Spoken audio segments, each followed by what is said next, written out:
Let's not forget that there was a 1998 white paper that recommended all of this, that recommended an independent system and market operator, that recommended the liberalization of the energy sector. It was an international trend, and it happened around the world while we didn't follow suit. Why didn't we follow suit?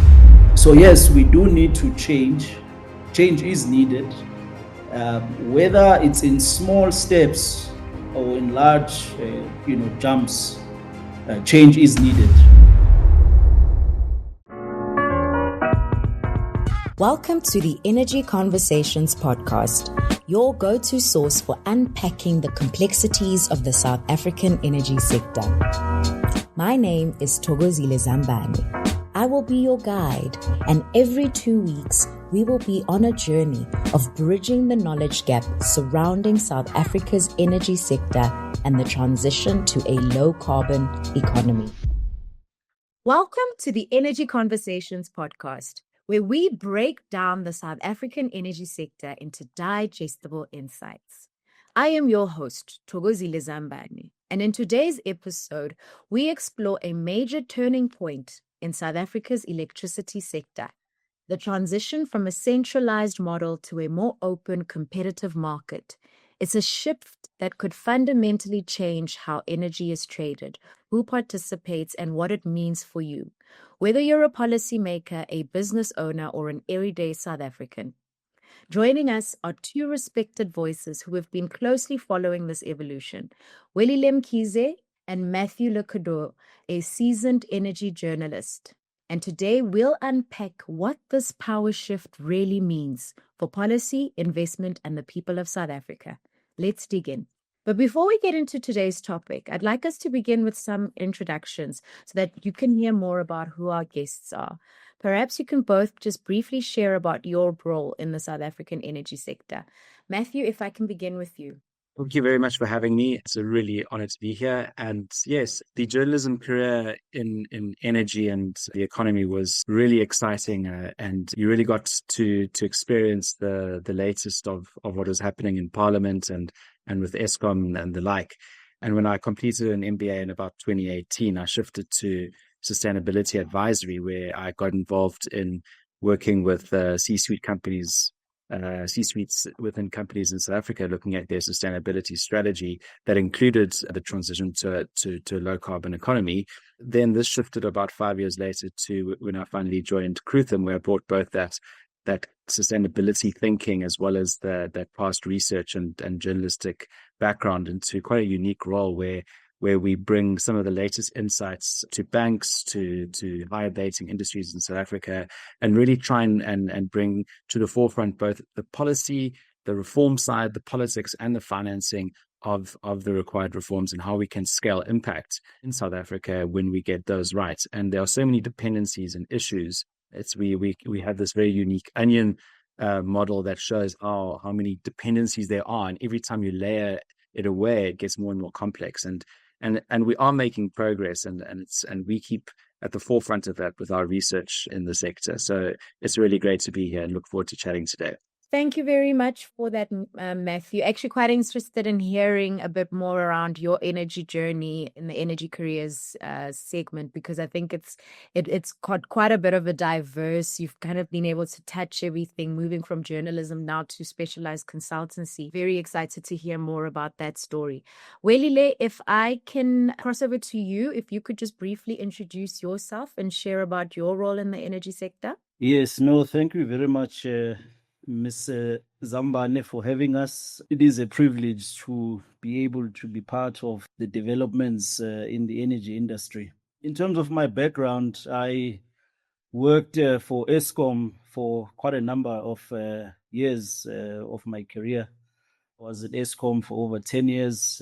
I worked for almost all the divisions of Eskom, generation, distribution, as well as the corporate, as well as the part that does the construction. I forgot what it was called.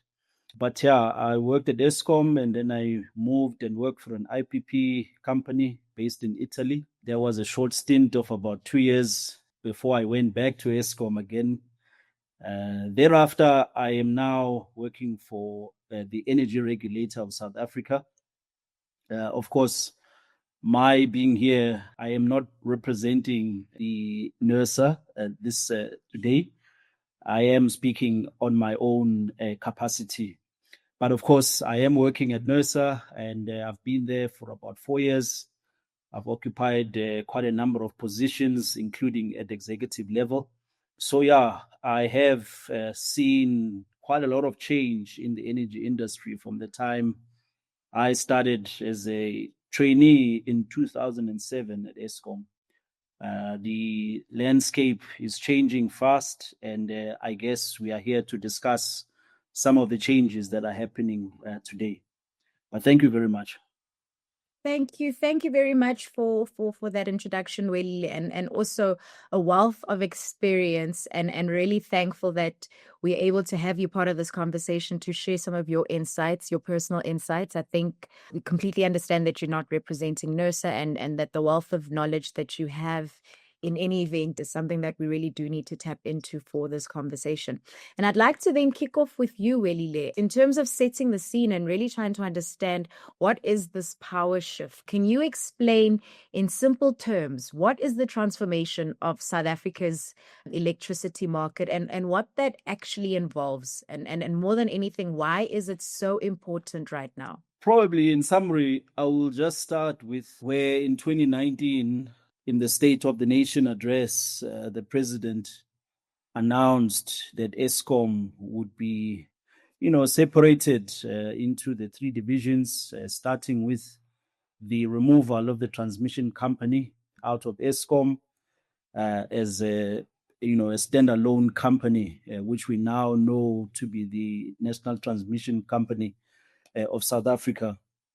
At the time, it was said that transmission would be sort of unbundled from the Eskom, sort of Eskom holdings, so to speak. So the journey then obviously started with the development of the roadmap by the Department of Enterprises, which was led by the Pravin Gordhan. That roadmap assisted Eskom to unbundle itself. It's been a long journey. We know that the NTC SA is now a registered company, which is still under Eskom Holdings. However, its functions are much added to the original functions that it was. Of course, this has now been facilitated by the promulgation of the ERA amended, which is the Electricity Regulations Act amendment of 2024, which obviously introduced the far-reaching reforms that introduced the market operator, as well as what we call the CPA, which will facilitate for purchasing legacy energy, from legacy contracts. So where we are now is that we've got a new or an amendment Electricity Regulations Act, which now needs to be implemented. And of course, various departments in the energy sector are very much occupied with ensuring that the market kicks in on the 1st of April next year. So yes, the ERA took over from the roadmap to the point of actually, putting into law what is required to enable the NTCSA to operate as a market operator, a platform that will enable transactions in a fair, transparent manner to occur. Of course, the CPA is also there as a transitionary measure from where we are to where we have a full-fledged market. There's a lot to say, but I think I'll stop at that, and then I'll allow you to walk it through probably with questions in terms of more detail. Thank you. Thank you. Thank you very much for that, Welile, really giving a nice overview, and I think also a great timeline to how we've actually found ourselves here. Matthew, I wanted to understand from your perspective, and especially with what you're seeing in terms of the work that you're doing, what are the biggest drivers behind this shift, and what risks does South Africa face if we don't get this right? Some of the key drivers behind the shifts relates to the availability and affordability of electricity and energy security in the country. And I think that Eskom's operational inefficiencies, the aging coal infrastructure, resulted in a lot of load shedding. And I think load shedding was a critical driver behind the need. And often a crisis is the stimulation you need to get everyone united behind reform, because reform is difficult, and it's very long and cumbersome. And so I do think that infrastructure was the key driver behind the alignment of political will to get this done. And let's not forget that there was a 1998 white paper that recommended all of this, that recommended an independent system and market operator, that recommended the liberalization of the energy sector. It was an international trend, and it happened around the world while we didn't follow suit. Why didn't we follow suit? Because everything was fine. There was no load shedding in 1998. It was a new democracy. There were many, many other problems to deal with, housing, etc., economic transformation. So it wasn't a priority. Load shedding turned it into a priority. And coupled with that, you've got your Paris Agreement that was signed, and that really took, at a global level, created a sense of priority for countries to sign up to decarbonize. And we have in South Africa one of the highest kind of footprints in terms of carbon because we are so dominated by coal, because we are at about between 70 and 80% of our energy mix in the electricity sector is from coal. Let's not mention other sectors where they burn coal to create, petrol, which is like double pollution. So there was a huge need for South Africa to come to the table, and as a country that requires aid and support from the world, if you kind of sit back and say we're not going to follow suit, there are all sorts of consequences. So I think the government saw that as a need to really follow suit and to be part of that process, and which is why we have signed up and aligned to the Paris Agreement, and we have nationally determined contributions which commits us to reduce our carbon footprints, and that requires us to transition to a greener energy form. And I think that because of Eskom's financial situation, where it is seen as highly indebted and really not in a good position to be a monopoly in, say, for example, they did all of the renewables and they basically owned all the renewable pipeline of work. I think the history of Medupi and Kusile, for example, where they did do their own builds and massive overruns of time and budget, kind of pointed to the realization that the role of Eskom, which is multitude, it's got, it focuses on generation, transmission, distribution, that it shouldn't have to do everything, that it's too risky. And so those are probably the key drivers behind this. In terms of the risks of failure, if we don't do this, we're not going to meet our NDC goals. We could get from in terms of carbon tax and CBAM, which is that cross-border adjustment mechanism where Europe, for example, will add tariffs onto our products if we don't meet a certain threshold of green electrons being used in the manufacturing process. That's going to be really bad for business. GDP growth will deteriorate if we don't do this properly. And if we rely only on a monopoly to do this and it doesn't work, there's high risk of failure.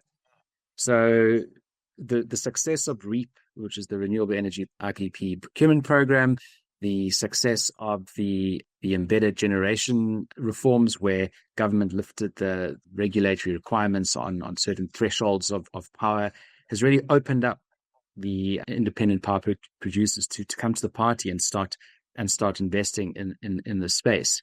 But you need to ensure that the playing field is right. You need to make sure that that the investment field is conducive to companies within South Africa and around the world to invest in these programs, and that requires policy certainty. It requires changes to the model, like this market operator. that Welile was talking about, getting that up and running. There's a whole bunch of dependencies that are required that have risks of failure to this, including, political resistance within state-owned entities or at government level. Also, NERSA has a role to play in terms of how they change and what they need to do differently going forward, because we're moving into a whole new field here. So yes, I probably could, as Welile said, go on for quite a while on this topic. Thank you. Thank you very much for that. A really great overview and understanding of what these key drivers were and the risks that we currently face.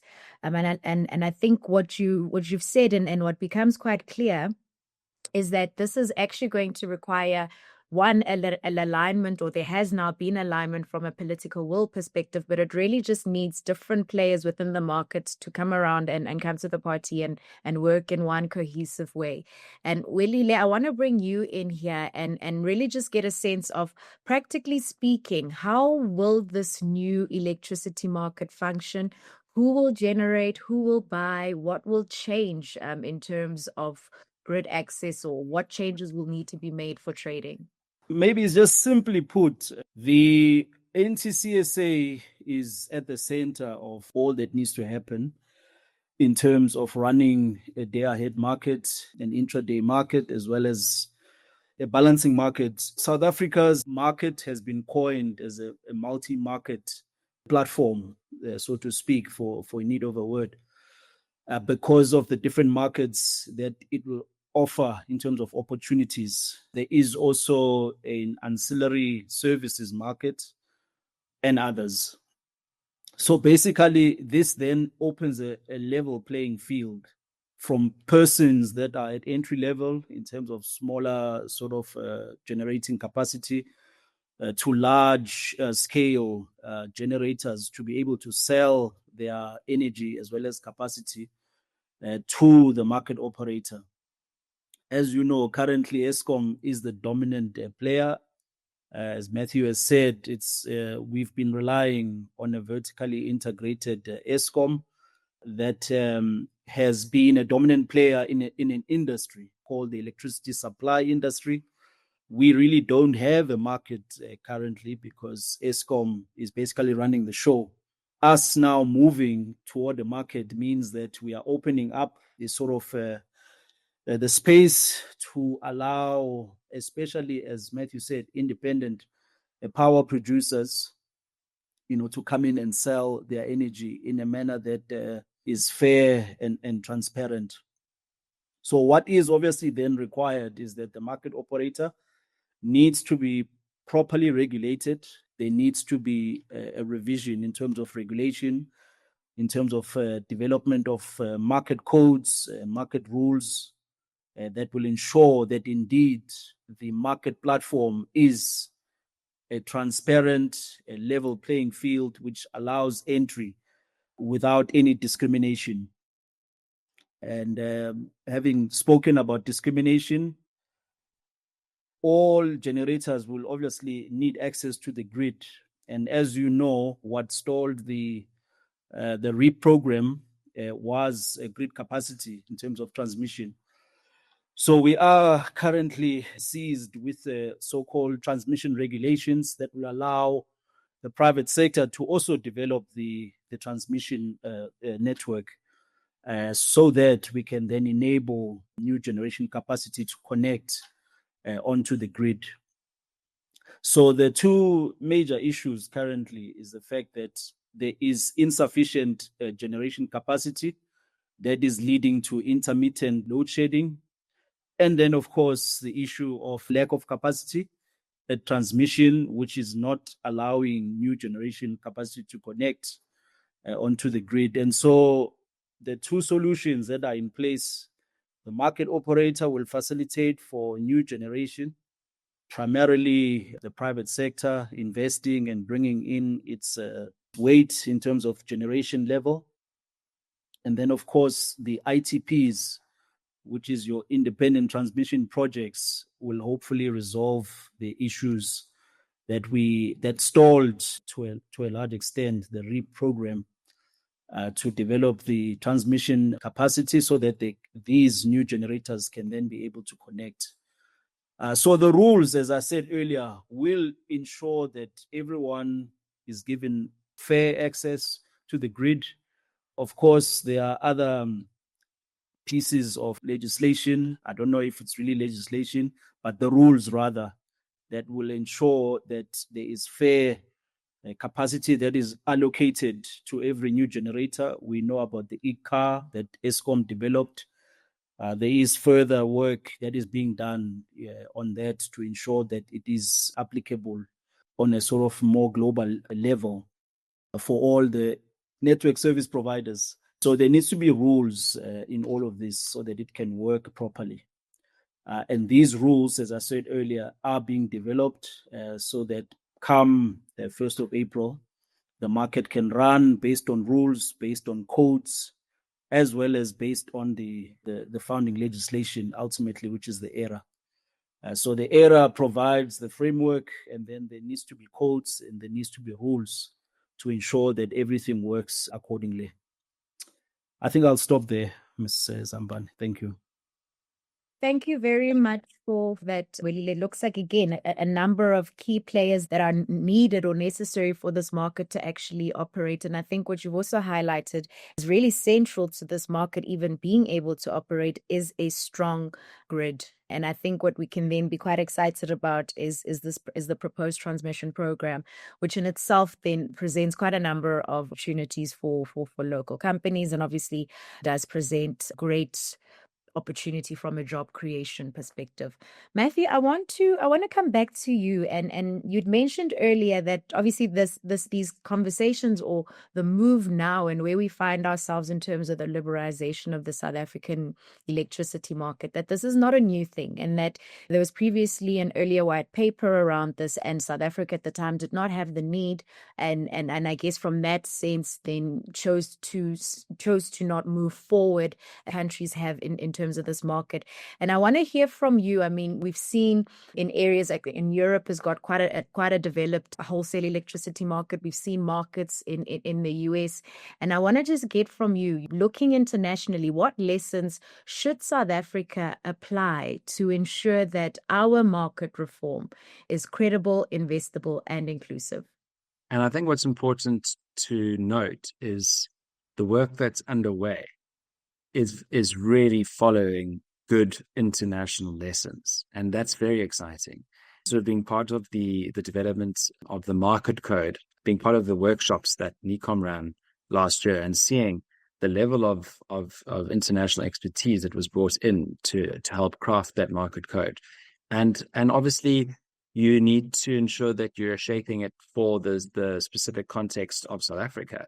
And I think that is happening. And I think the hard work at NERSA, at NECOM, and others is really going to pay dividends. And I know there's a delay, for example, in the market code being finalized. And there's Welile spoke about the market operator starting on the 1st of April 2026. And that requires a lot of work. It requires the market code to be finalized. It requires the NTCSA, which is South Africa's new transmission company, which has been unbundled from Eskom.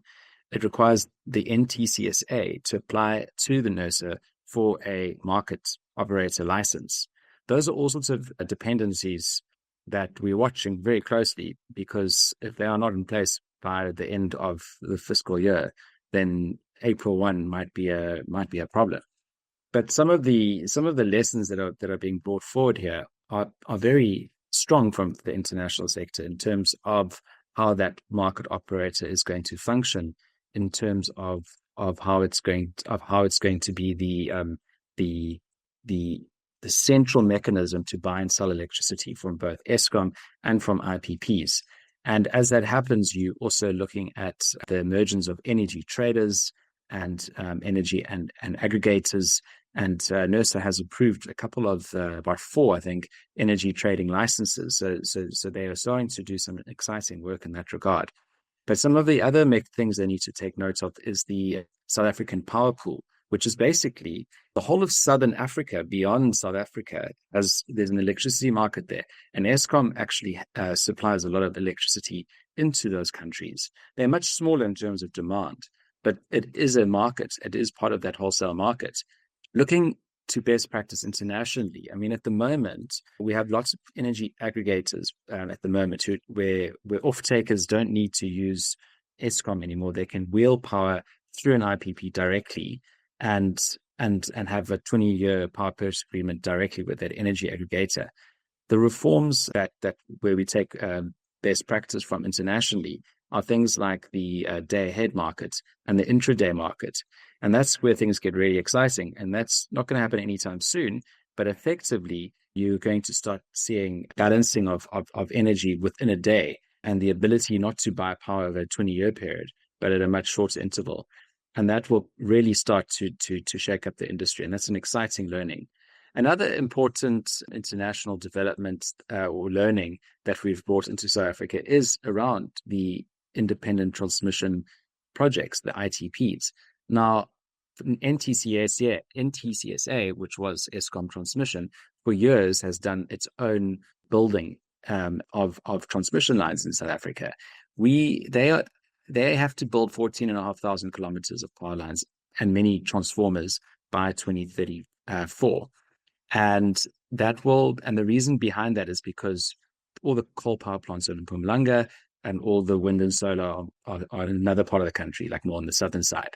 And all the power lines are then in Mpumalanga and not down in the southern side of South Africa. So there's no power lines to actually take that electricity and feed it to where the most users are in Gauteng. So we actually have to build lines for us to actually scale renewable energy. And it's a bit of a bottleneck, and it's not going to have. You talk about it being exciting, but it's exciting for 2034.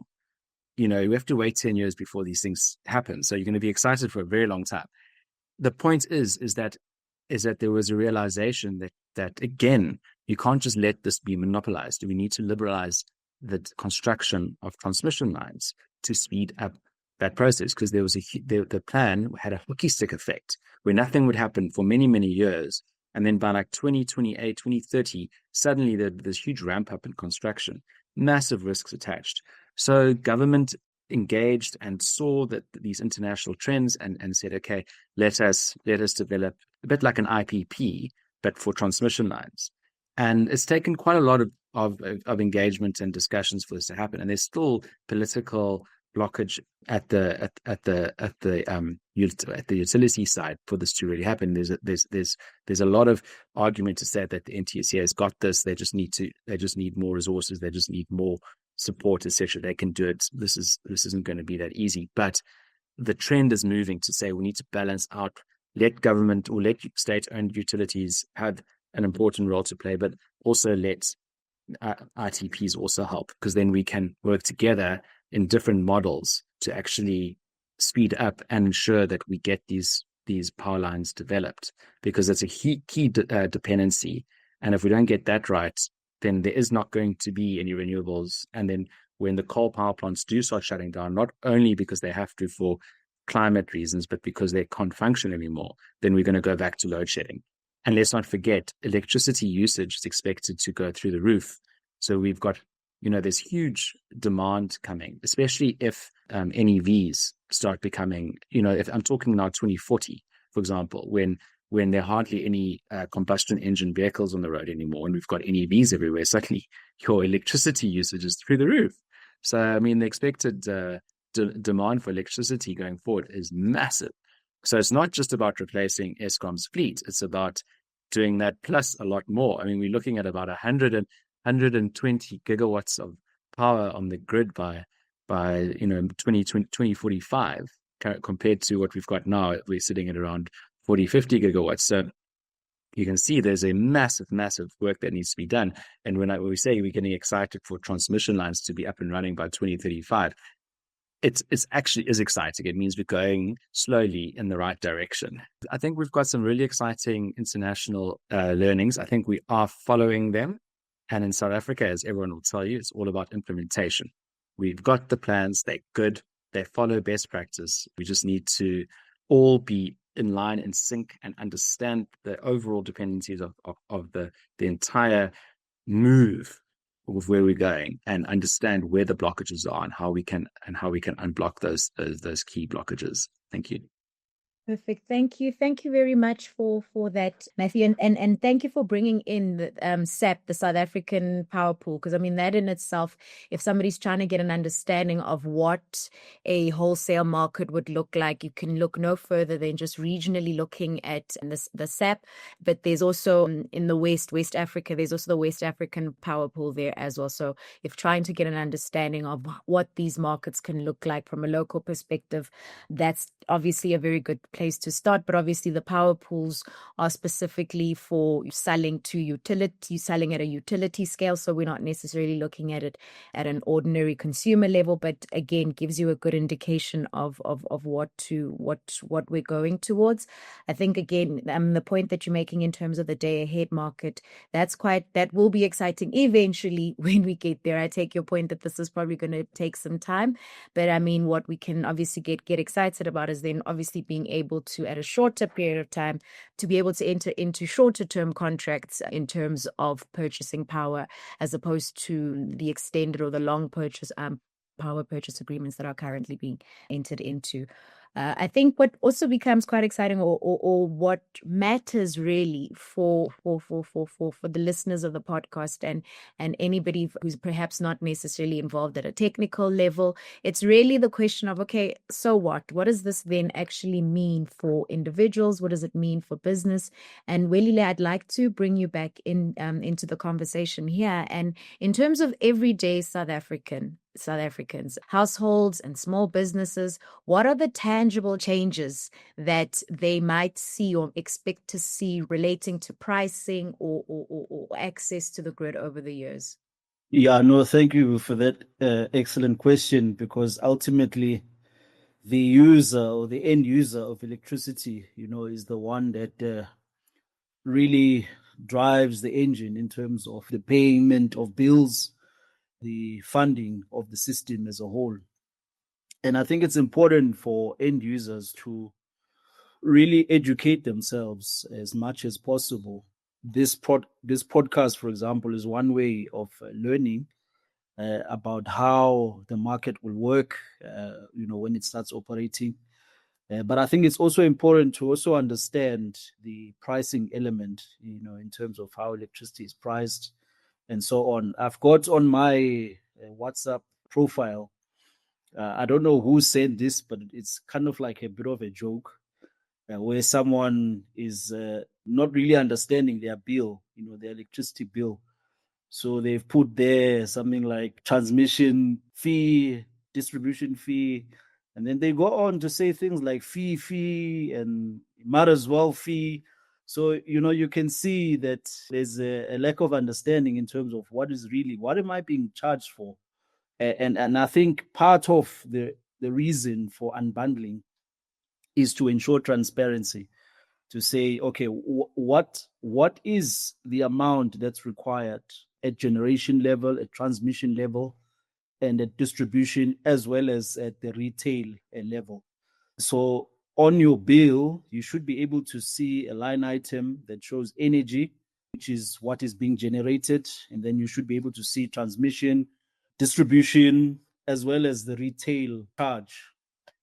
An unbundled tariff, for me, I think is one of the most important things that we really need to move towards. I know there was quite a bit of an outcry when NERSA introduced the sort of, we are starting really to introduce unbundled cost reflective tariffs.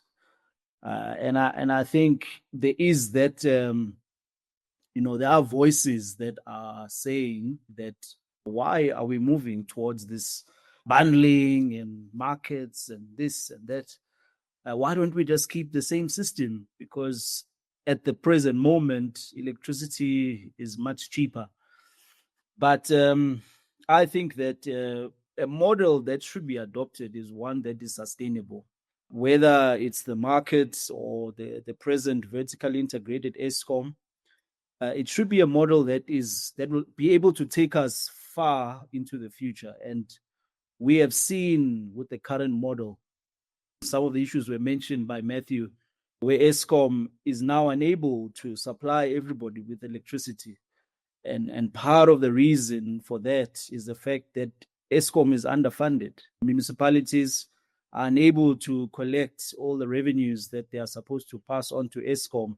Currently, municipalities are owing Eskom to the tune of 100 billion. And for me, that is unsustainable. So we need to adopt a model that will ensure that everybody pays what is due to them, the user pay principle. For the people that need to be subsidized, there needs to be a plan that is put in place so that they are cushioned from whatever costs that they cannot bear. But for everyone else, currently with the injections, the bailouts into Eskom, these bailouts basically mean that everybody is currently subsidized. And that is not sustainable. I mean, Treasury is currently sitting with a bit of a hole for the first time, something to the tune of 70 billion rands that it's not able currently to fund unless it gets revenues from elsewhere. So it is not sustainable. The current system is not sustainable. So we do need to move to something else. And for me, the direction that we are going is really the way to go, because if you are paying for the energy that you are using, then that ensures that generation is sustainable, because all the costs that are incurred by the generator, wherever they are sitting, all is recovered. As per the Act, it says you need to recover the costs plus a margin. So that needs to happen at generation, at transmission, at distribution. The cost must be recovered, and the way to do it is through the market, in my view, because, for example, one of the things, I think it's part of what we are going to discuss in terms of municipalities. What is their role in this? Who would be the buyer? Who would be the seller? So in this situation, initially, especially when the market kicks off, distribution will buy from the National Transmission Company in bulk, and then be able to on-sell that energy to users. Of course, in future, there is some work that's being done in terms of reforming municipalities, where they will only provide buyers to be able to transport the energy or distribute it to where it needs to go. But for now, distributors will buy from the market and then on-sell. Unlike the current model, where Eskom supplies the energy and then municipalities then pay in arrears afterwards. Of course, if they didn't collect adequate revenues to be able to pay, that's where the issues start coming in of deficits and so on. So yes, we do need to change. Change is needed, whether it's in small steps or in large jumps. Change is needed.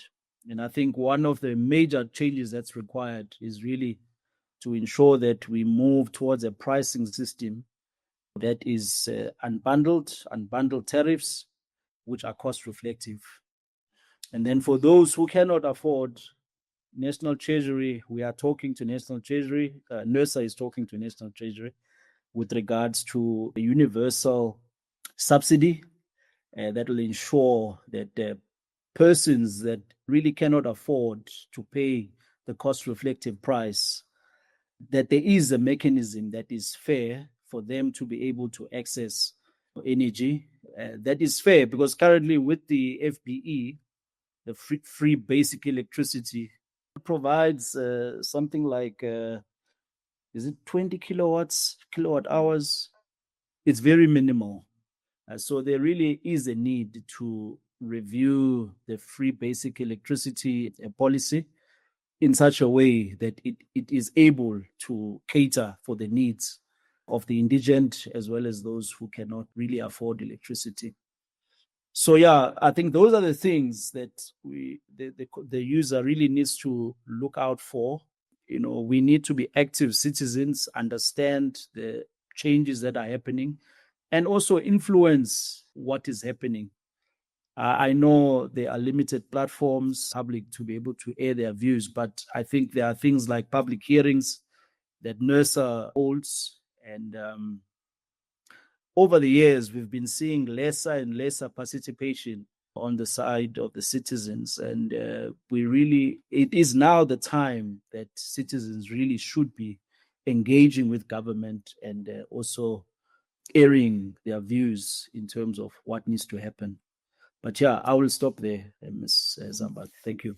Thank you very much for that, Welile. And I love that you introduced or touched on the subsidies for indigent users, because I think that becomes, or for me, that's been an area where I was like, oh, how's that going to work? Because if we're now having a competitive market, I'm sitting here on the fringes of it, not even having the funds to be able to afford electricity. How do I then play? So it would really, I'm looking forward to then seeing how this is dealt with, looking forward to this potential universal subsidy, because I think what we do need to realize and be very cognizant of from a South African perspective, and in as much as we are looking to follow international trends, international best practice, we do need to remember what home looks like, and that what necessarily happens internationally will not be able to apply equally in South Africa because of the socioeconomic challenges that we have. So I think that's a very key point, and I hope that that this is a central point that is then being looked at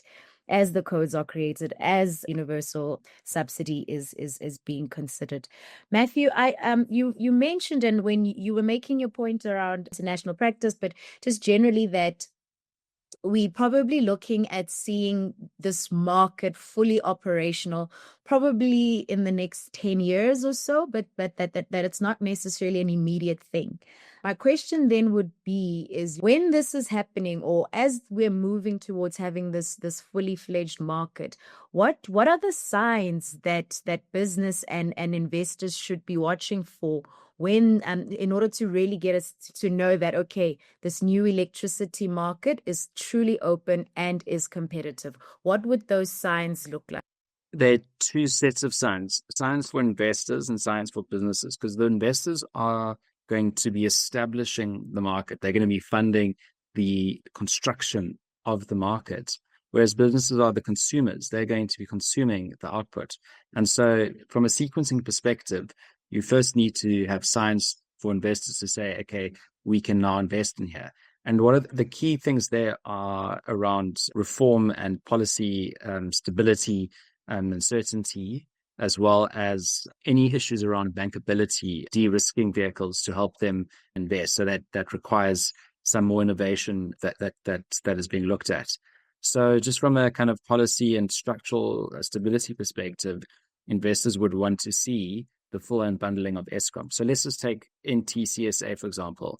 There's big publicity around its setup and operationalization, but it has a upward guarantee structure to Eskom that still makes it quite weak in terms of its investability. So it's still hamstrung by Eskom's debt, and that makes it not unbundled. So there's still quite a few strings attached to Eskom in that regard. And I think the ERA Act does sort of seek the more independence, or the more sort of that setup of that entity to have more independence from Eskom. So investors would want to see that. The second one is the distribution wing of Eskom. That needs to be unbundled fully. There are lots of complexities there because municipalities have so many problems, and they're the key cog in the wheel on distribution that needs to be resolved. But investors would want to see the full unbundling of Eskom. They want to see how that distribution wing is set up, gains independence. So that's going to be a key one to watch. And then also from a NERSA perspective, how does NERSA, what are the key sort of actions from a regulator perspective? There's going to be a lot of sort of new skills required, or skills improvements, I think, at NERSA, but also on the tariff side. I know one of our recommendations in a paper on transmission was that the transmission tariffs are upside down, and they need to be relooked at, because you need to make sure that in terms of that unbundled world, that if you're getting tariffs from power lines in the southern part of South Africa, that it makes financial sense. The moment it makes more financial sense having power lines in Mpumalanga from a tariff perspective. So there's all sorts of tariff reforms and reviews that are required there that will show sort of investor signs from an ITP perspective. The ITP itself, a successful pilot, one. So that pilot is set to, the RFP of that pilot, of that transmission ITP program, is supposed to start in November. This year, there is this de-risking tool called the credit guarantee vehicle that is being set up and hopefully launched by the first quarter of next year. That is hoping to de-risk the project. It's a guarantee, so payment and termination guarantee. So basically, if NTCA can't pay you for an installment, this escrow account almost will pay you out for that. If there's a complete termination in the project for whatever reason, and you've got a 20-year power purchase agreement or transmission agreement with NTCA, that tool will pay you out. So then banks go, okay, I'm putting down a 20-year loan here, and I'm expecting annual returns from this loan. It will happen because of this guarantee. Those are investor signals to say, okay, this is game on. We can really now put money. And let's not forget that we often talk about the JET-P funding pledges from overseas. South Africa has all the money it needs. We have all the money it needs to do the transition. We're just not putting it there. Our institutional investors and our banks just aren't putting it there because of a lack of pipeline, of unbankable projects, of all sorts of risks. So actually, where the JET-P funding and pledges come in is to help build confidence and to help de-risk. So that's what we need. We need South African investors to come to the table. There are all sorts of signposts that are required and all sorts of solutions and reforms that are required to help that process. So that's on the investor side, and that will happen, I think, in the next couple of years. We'll start seeing more and more of these signposts coming up showing investor confidence. And then the business side, I think that it's already started. I think new energy traders marketing their solutions as a comparative to Eskom has started. I think we'll just see more and more of it. Let's think about telecommunications. You've got Telkom, Vodacom, MTN, Cell C. Now, imagine Telkom is Eskom. Used to be a state-owned company. And Vodacom and MTN are your energy traders. They are at the moment tiny, but one day they'll all be in the same space. You'll see adverts, just like you see MTN and Vodacom adverts. You'll have that awareness, that brand awareness of these energy traders. It'll be, that will be a business side that you'll have option. And the option really is to say, I'm looking for the net financial best impact on our business. And why I say that is because with carbon tax and CBAM, if you buy electricity from Eskom that's still maybe heavily coal dominated, you're going to pay a huge tax on that. If you buy from a very green energy trader, you're not going to pay tax on it. So the net profit that you make, or the net financial benefit that you make by going with that energy trader, will show a price differential quite quickly. So you're going to see lower cost of electricity in that regard. And that's what people are looking for. They're looking for costs. They're looking for reliability. Now, because of the wheeling structure, you can still get load shedding even if you go with an energy trader, because you're still reliant on the power lines. But people will start increasingly include battery at the site of business or within municipalities. Municipalities will start building batteries to support their residents. I think another important one will be municipal sort of their reform process. Mid-Vol municipality has a PPP out at the moment to get a partner to run their electricity distribution team. So I think you'll start seeing innovations like that. City of Cape Town and Stellenbosch municipality have IPPs out, RFPs for IPPs to have direct PPAs there. So you'll start seeing innovations from municipalities, RFPs coming out for PPPs and for other types of partnerships to run distribution or to build and run generation. So from a municipal level, you'll start seeing those type of innovations, and that will be a good signal to businesses in your own municipality that your municipality is fit for business. It's cutting edge. It's looking to the future. So I think those are good signs for businesses. Perfect. Thank you. Thank you very much for that, Matthew. Really, really helpful. What's challenging or what's concerning is the fact that, as you're saying, that the funds are there. It's just a matter of implementing or actually moving and getting things done.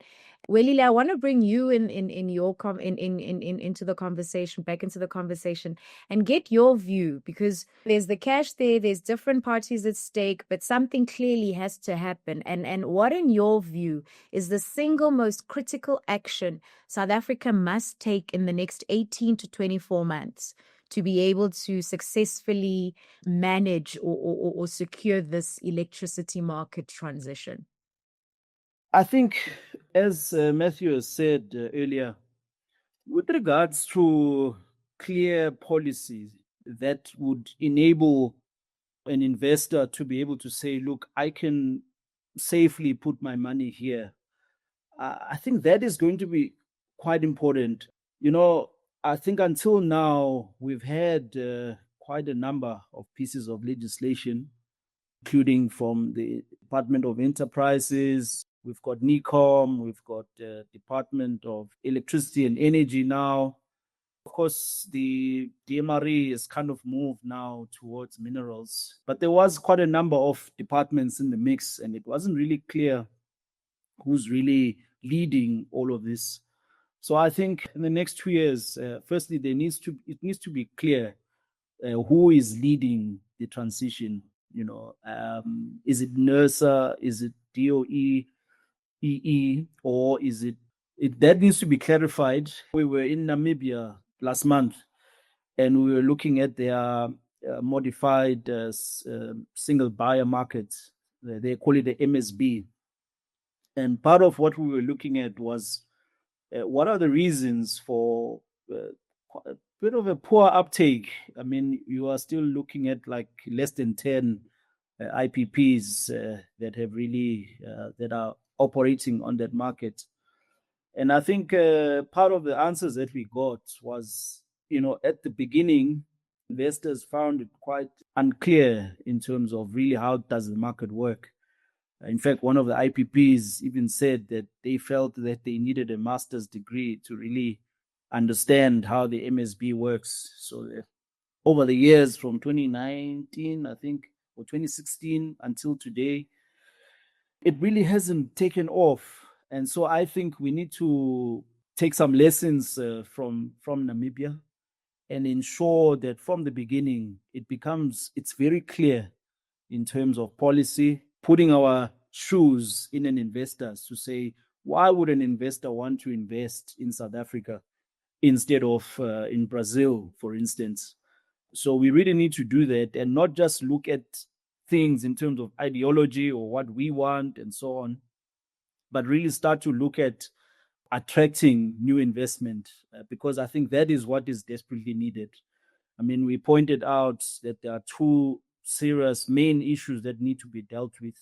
The first being the constrained generation capacity, and the second being the constrained transmission lines. And both of these require private capital to really come in and develop this new infrastructure. But what will enable that is an environment that is enabling, as well as policies that are clear, as well as clear leadership that will lead this transition and make sure that whatever that needs to be in place to create this environment that is conducive for investment is indeed created. Of course, NERSA is really playing that role to a large extent because obviously we kind of have to, even according to the Act, we have to sort of ensure that the market is implemented as per the Act. So we've got a big role to play in that.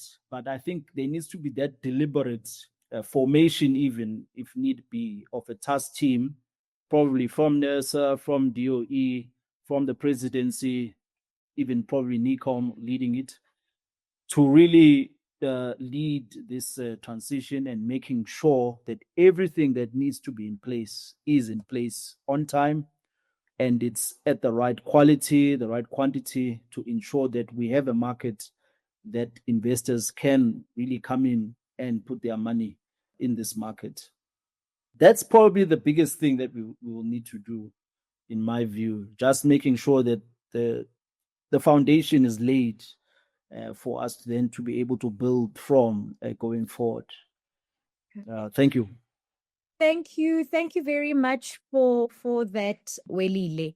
Matthew, I want to just bring you in here and just for some quick thoughts from you around, if you were then advising business or a municipality today, what would you say are the top 2 opportunities that they need to be mindful of, and what would be the one risk that to be mindful of in the shifting energy landscape?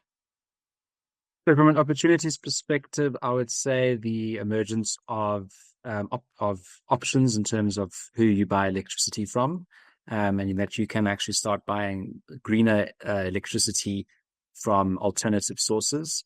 The other one would be in terms of load shedding mitigation, that there are increasingly cheaper and more affordable ways of bringing battery into play.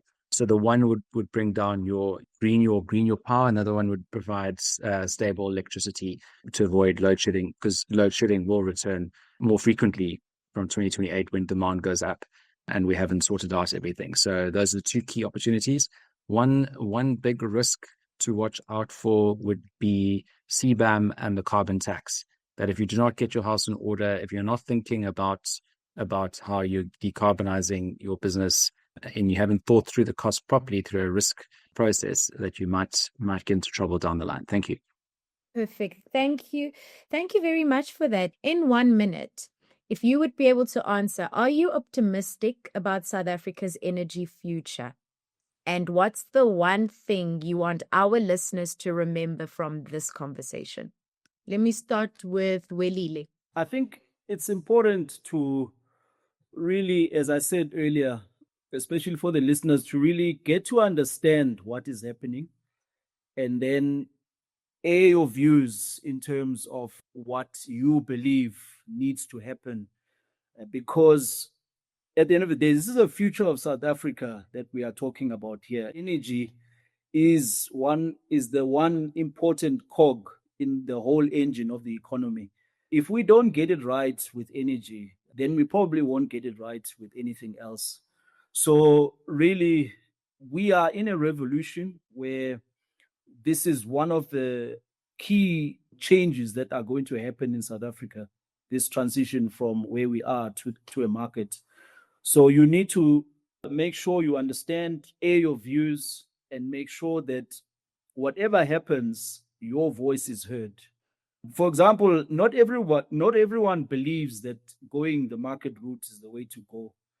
But we don't see any opposition to what is happening. So if there are other voices that are saying, perhaps we need to ensure that, firstly, we have enough capacity before we even talk about a market, that we need to build nuclear, build gas, build all these generation facilities to ensure that we have enough capacity, then those views need to be heard, because if there is failure in future, it will be unfortunate that there were people among us that could have probably bought other ideas, but those views were never heard. So I think let's join the conversation. Let's continue speaking. And I believe that we will succeed in the end. Thank you. Thank you very much for that, Welile. And I think really bringing in that point home about the importance of participating. We need to really move from a place of just reading what's happening about the sector or reading about what's happening in the country, complaining at a braai, and then doing nothing about it, and then not offering alternatives if there are complaints. So I think that's quite a really important point to bring. Matthew, to close off with you in just briefly, are you optimistic about South Africa's electricity future? And what's one thing you would want our listeners to remember? Yes, we are certainly optimistic about South Africa's energy future. We often say the energy crisis has been solved. There are many other crises in this country to work on that we need to focus on. The reason why we say the energy crisis is solved is because there's political prioritization. Everyone has got their head screwed on and is having the right discussions. There's lots to discuss, and there's lots to finesse and to improve upon and to decide upon. But the structures and the processes and the regulations are all going in the right direction. So it's a good news story, but be patient and do your stakeholder engagement, like Welile said, and make sure your voice is heard. But this is going to be a good news story. It's just a very long good news story. Thank you very much for that, Matthew. And that brings us to the end of this episode of the Energy Conversations podcast, a very critical conversation that highlights just what's at stake and just how much is possible. As South Africa moves towards an open electricity market, the path forward will require clarity, trust, and accountability. And today's guests have helped us understand not just what's changing, but why it actually matters. If you found this episode insightful, please feel free to share it with your network and follow us, follow Energy Conversations on our social media platforms, and tune in and subscribe to our podcast channel on Spotify and Apple Podcast. And until next time, let's keep the conversation going. Thank you for joining us on the Energy Conversations podcast, powered by Bayaka Infrastructure Partners, an authorized financial services provider, and the African Energy Leadership Center at the Wits Business School. Together, we are committed to empowering communities and fostering meaningful dialogue around the South African energy sector. Remember to subscribe and let's shape South Africa's energy future together.